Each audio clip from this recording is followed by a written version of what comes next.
Good evening. അപ്പോൾ നമ്മളൊരു happy news share ചെയ്യാൻ വേണ്ടിയിട്ടാണ് നമ്മൾ ഇന്ന് വന്നിട്ടുള്ളത്. അപ്പോൾ നിങ്ങൾക്ക് അറിയുന്നുണ്ടാവും, എല്ലാ തിങ്കളാഴ്ചയാണ് PSCന്റെ യോഗ നടത്താറുള്ളത്. അല്ലാതെ PSC കമ്മീഷൻ എല്ലാ തിങ്കളാഴ്ചകളാണ് കൂടാറ്. അപ്പോൾ ഇന്നലെ ഒരു തിങ്കളാഴ്ച ആയിരുന്നു അല്ലേ. അപ്പോൾ അതിൽ എന്താ കുറേ അധികം 33 തസ്തികകളിലേക്ക് എന്താ PSC വിജ്ഞാപനം ഇറക്കാൻ വേണ്ടി തീരുമാനിച്ചിട്ടുണ്ട്. അതിൽ ഏറ്റവും ഇമ്പോർട്ടന്റ് ആയിട്ടുള്ള കാര്യം ഇൻഡസ്ട്രീസ് എക്സ്റ്റൻഷൻ ഓഫീസർ ആണ്. നിങ്ങൾക്ക് അറിയുന്നുണ്ടാവും, നമുക്ക് അതിന്റെ കാര്യങ്ങളൊക്കെ നമുക്ക് വരാം. ഇൻഡസ്ട്രി സെക്ഷൻ ഓഫീസർ IO അല്ലെ. IOന്റെ ഡീറ്റെയിൽ ആയിട്ടുള്ള ഒരു വീഡിയോ നമ്മൾ ഈ ഒരു ചാനൽ നമ്മൾ ചെയ്തിട്ടുണ്ട്.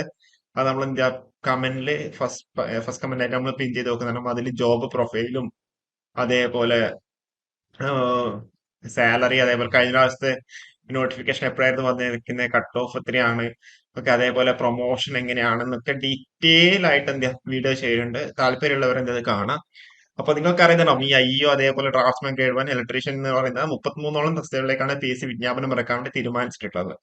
അതുകൂടാതെ നിങ്ങൾ ഇതിൽ ശ്രദ്ധിക്കേണ്ട കാര്യം, IOയുടെ റാങ്ക് ലിസ്റ്റിന്റെ വാലിഡിറ്റി ഡിസംബർ 2024 മാത്രമേ കംപ്ലീറ്റ് ആവുള്ളൂ. ഓക്കെ. അപ്പോ നിങ്ങൾക്കറിയാം, അത് അത്യാവശ്യം അഡ്വൈസ്, നല്ലോണം അഡ്വൈസ് പോയിട്ട് ഒരു പോസ്റ്റാണ്. ഇതിൽ നമ്മൾ ലാസ്റ്റ് അഡ്വൈസ് ഡീറ്റെയിൽസ് ഒക്കെ നമ്മൾ കൃത്യമായിട്ട് പറഞ്ഞിട്ടുണ്ട്. ഏകദേശം നല്ലൊരു അഡ്വൈസ് പോയിട്ടുണ്ട്. അപ്പൊ അതുകൊണ്ട് തന്നെയാണ് അടുത്തൊരു നോട്ടിഫിക്കേഷൻ 2025 എന്തായാലും വരുന്നുണ്ടാവും. ഐ മീൻ 2025 അടുത്ത റാങ്ക് ലിസ്റ്റ് എന്തായാലും വരണം. അതുകൊണ്ടാണ് എന്ത് ചെയ്തിരിക്കുക, നോട്ടിഫിക്കേഷൻ ഇപ്പം തന്നെ അവർ ഇറക്കുന്നത്. ഓക്കെ, ഇപ്പം തന്നെ അവർ നോട്ടിഫിക്കേഷൻ ഇറക്കിയിട്ട് നിങ്ങൾക്ക് അറിയുന്നുണ്ടാവും, അതിന് എക്സാം കലണ്ടർ ഒക്കെ ഓൾറെഡി പബ്ലിഷ് ചെയ്തിട്ടുണ്ടല്ലേ. 2023 ഡിസംബർ വരെ പബ്ലിഷ് ചെയ്ത എക്സാമിന്റെ ഒക്കെ കലണ്ടർ 2024 എന്തായാലും ഉണ്ട്. അപ്പൊ അതിന്റെ ഒക്കെ എക്സാമിന്റെ കലണ്ടർ ഒക്കെ ഓൾറെഡി വന്നിട്ടുണ്ടല്ലേ. 2023 വരെ നോട്ടിഫിക്കേഷൻ ഇറക്കിയതിന്റെ. അപ്പൊ ബാക്കി വിളിച്ച നോട്ടിഫിക്കേഷൻസിന്റെയും കൂടി എക്സാം കലണ്ടർ എന്താ ഈ 2024 തന്നെ വരുന്നുണ്ടാവും. ഓക്കെ. അപ്പൊ അങ്ങനെ ആകുമ്പോൾ PSC വിചാരിക്കുന്ന 2024 ഡിസംബറിൽ എന്തായാലും അതിന്റെ വാലിഡിറ്റി വരും. അപ്പൊ 2025 ഏറ്റവും ആദ്യത്തെ മാസങ്ങളിൽ തന്നെ എന്താ അതിന്റെ റാങ്ക് ലിസ്റ്റ് ഒക്കെ പബ്ലിഷ് ചെയ്തിട്ട് അതിന്റെ അപ്പോയിന്റ്മെന്റ്സ് എടുക്കാന്നുള്ള രീതിയിലാണ് വരുന്നത്. ഇപ്പൊ നിങ്ങൾക്ക് അറിയുന്നുണ്ടാവും, ഈ ഇൻഡസ്ട്രീസ് ആൻഡ് കൊമേഴ്സ് ഡിപ്പാർട്ട്മെന്റിൽ ഇപ്പൊ പല രീതിയിലുള്ള മാറ്റങ്ങൾ വരുന്നുണ്ടല്ലേ. അതായത് EDs എന്നൊക്കെ പറഞ്ഞിട്ട് കുറെ പേർക്ക് എന്താ ജോലിയൊക്കെ കിട്ടിയിട്ടുണ്ട്. അപ്പൊ അതിന്റെ ഭാഗമായിട്ട് തന്നെയാണ് ആ ഒരു ഡിപ്പാർട്ട്മെന്റിൽ എന്താ കൂടുതലായിട്ട് എന്താ പറയണ്ടേ, എക്സ്പ്ലോർ ചെയ്യാൻ വേണ്ടി അവർ ഡിസൈഡ് ചെയ്യുന്നുണ്ടല്ലേ. അപ്പൊ അതിലേക്കൊക്കെ നമുക്ക് ഡിലേ ആയിട്ട് നമുക്ക് വരാം. അപ്പൊ നമുക്ക് ഇതിന്റെ കണ്ടന്റിലോട്ട് നമുക്ക് വരാം. അതായത് 33 തസ്തികകളിലേക്കാണ് PSC യോഗം വിജ്ഞാപനം പ്രസിദ്ധീകരിക്കാൻ തീരുമാനിച്ചിട്ടുള്ളത്. അപ്പൊ അതിൽ മെയിൻ ആയിട്ട് പറയുകയാണെന്നുണ്ടെങ്കിൽ,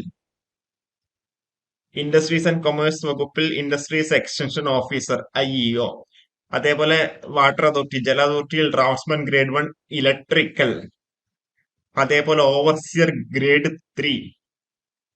ഓക്കെ. പിന്നെ ഒരു സൂപ്പർവൈസർ പറയുന്നുണ്ട്, നമുക്ക് നോക്കാം. പിന്നെയുള്ള എന്താ, പാലക്കാട്, മലപ്പുറം, കണ്ണൂർ ജില്ലകളിൽ കൃഷി വകുപ്പിൽ ഇലക്ട്രീഷ്യൻ. ഓക്കെ. അപ്പൊ മെയിൻ ആയിട്ട് ഇത്രയും തസ്തികകളിലേക്കാണ് എന്ത് ചെയ്തിരിക്കുന്നത്, നോട്ടിഫിക്കേഷൻ ഇറക്കാൻ വേണ്ടി PSC തീരുമാനിച്ചിട്ടുള്ളത്. എന്തായിരിക്കും, ഏപ്രിൽ 1 ഗസറ്റിൽ എന്താ ഇത് വരുന്നുണ്ടാവും. അപ്പൊ നിങ്ങൾക്ക് ഏപ്രിൽ ഫസ്റ്റ് വീക്ക്, ഏപ്രിൽ 5, 6 ഒക്കെ ആകുമ്പോഴത്തേക്ക് എന്താ നിങ്ങളുടെ പ്രൊഫൈലിൽ വരുന്നുണ്ടാവും. ഓക്കെ. ഏപ്രിൽ 5, 6 ഒക്കെ ആകുമ്പോഴത്തേക്ക് നിങ്ങളുടെ പ്രൊഫൈലിൽ അപ്ലൈ ആണ്ടി വരുന്നുണ്ടാവും. ഓക്കെ. അപ്പോ നല്ലൊരു ഓപ്പർച്യൂണിറ്റി ആണ്. ഇൻഡസ്ട്രി സെക്ഷൻ ഓഫീസർ എന്നൊക്കെ പറയാൻ നല്ലൊരു പ്രൊഫൈലാണ്. എല്ലാ ബ്രാഞ്ചുകാർക്കും അപ്ലൈ വേണ്ടി പറ്റുന്നുണ്ടാവും അല്ലെ. അപ്പൊ ഇതിന്റെ ഒരു ഡീറ്റെയിൽ ആയിട്ട് വീഡിയോ ഞാൻ ചെയ്തിട്ടുണ്ട്. അപ്പൊ നമ്മൾ ഫസ്റ്റ് കമന്റ് ആയിട്ട് പിൻ ചെയ്ത് വെക്കാം. ഓക്കെ. അപ്പൊ അതിൽ ജോബ് പ്രൊഫൈൽ, അതുപോലെ പ്രൊമോഷൻ, ലാസ്റ്റ് ടൈം എത്രയായിരുന്നു കട്ട് ഓഫ് ഉണ്ടായിരുന്ന കാര്യങ്ങൾ എല്ലാം നമ്മൾ ഡീറ്റെയിൽ ആയിട്ട് നമ്മൾ ചെയ്തിട്ടുണ്ട്. അപ്പോ നമുക്ക് ഇതിന്റെ കൂടുതൽ അപ്ഡേഷൻസ്, നോട്ടിഫിക്കേഷൻ എന്തായാലും ഏപ്രിൽ 1 വരുന്നുണ്ടാവും. അത് ഏപ്രിൽ 4, 5 ആകുമ്പോഴത്തേക്ക് നമ്മുടെ ഗസറ്റില്, നമ്മളുടെ പ്രൊഫൈലിൽ വരുന്നുണ്ടാവും. ഓക്കെ. അപ്പൊ അതിന്റെ എത്ര വേക്കൻസി അങ്ങനെയുള്ള കാര്യങ്ങളൊക്കെ, ഓവർസിയർ ഗ്രേഡ് 1, നിങ്ങൾക്ക് ഇതിൽ ഒരു കാര്യം ശ്രദ്ധിച്ചിട്ടുണ്ടോ അറിയില്ല, ജല അതോറിറ്റിയിൽ ഡ്രാഫ്റ്റ്സ്മാൻ ഗ്രേഡ് 1 അല്ലെ, ഡ്രാഫ്റ്റ്സ്മാൻ ഗ്രേഡ് 1 ഇലക്ട്രിക്കലിന്റെ ഇത്ര വേക്കൻസീസ് ആണെന്ന് ആരും ഐഡിയ ഇല്ല. ഞാൻ ജസ്റ്റ് ഒന്ന് ഗൂഗിൾ സെർച്ച് ചെയ്ത് നോക്കിയായിരുന്നു. പക്ഷെ അതിന്റെ ഡീറ്റെയിൽസ് ഒന്നും കഴിഞ്ഞ പ്രാവശ്യം പോയ അഡ്വൈസിന്റെ ഡീറ്റെയിൽസ് ഒന്നും, കാറ്റഗറി നമ്പേഴ്സ് ഒന്നും എന്റെ കയ്യിൽ കിട്ടിയിട്ടില്ല. നിങ്ങളുടെ ആരുടെയും കയ്യിൽ ഉണ്ടെന്നുണ്ടെങ്കിൽ ജസ്റ്റ് ഒന്ന് കമന്റ് ചെയ്യാം കേട്ടോ. ഓക്കെ. അപ്പോ ജസ്റ്റ് ഇത്രയും കാര്യമാണ് പറയാനുള്ളത്. അപ്പൊ ഈ ഒരു വീഡിയോ നമുക്ക് വൈൻഡപ്പ് ചെയ്യാം. Okay, thank you.